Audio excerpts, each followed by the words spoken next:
शासनाने एक परिपत्रक काढलं आहे। त्या परिपत्रकासाठी सन्माननीय राजसाहेब ठाकरे सातत्याने पाठपुरावा करत होते की महाराष्ट्रामध्ये तिसऱ्या भाषेची सक्ती नको आहे, परंतु हे शासन दिल्लीच्या इशाऱ्यावर चालतं।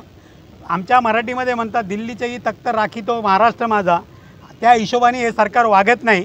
हे सरकार दिल्लीपुढे लाचार आहे आणि त्यामुळे त्या दिल्ली सरकारच्या सांगण्याप्रमाणे हे सरकार वारंवार असे जी.आर. काढतं की मराठी भाषेवरती हिंदी भाषा लादण्याचं काम या सरकारतर्फे केलं जातं आहे आणि त्याचा आम्ही महाराष्ट्र नवनिर्माण सेनेतर्फे निषेध करतो।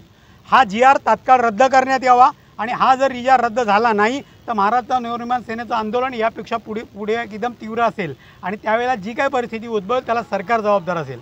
मुळामध्ये तिसऱ्या भाषेची गरज आहे का? जी मुलं आता आमच्याकडे 5वी पासून हिंदी विषय सक्तीचा होता, परंतु 1ली पासून 5वी पर्यंत जी मुलं मराठी शिकतात त्या मुलांना मराठी शिकता येऊ नये म्हणून कदाचित हिंदीची सक्ती केली जाते आणि त्याचा आम्ही निषेध करतो।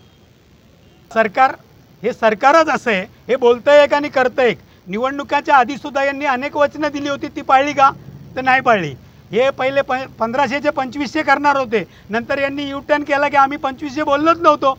तसंच हे आहे, यांनी सांगितलं आम्ही निर्णयाची सक्ती करणार नाही, परंतु पाठीमागून हळूच परिपत्रक पुढे करायचं, शासन निर्णय पुढे करायचा आणि तो लोकांवरती लादायचा। हे सातत्याने या सरकारच्या माध्यमातून होतं आहे, पण असं सरकारने केलं नाही पाहिजे आणि असं वारंवार सरकार करत असेल तर महाराष्ट्र नवनिर्माण सेना तर त्यासाठी लढतेच, पण या शहरातल्या जनतेने, महाराष्ट्रातल्या जनतेने सुद्धा यासाठी पुढे आलं पाहिजे आणि त्यांनी सुद्धा याचा निषेध केला पाहिजे ना।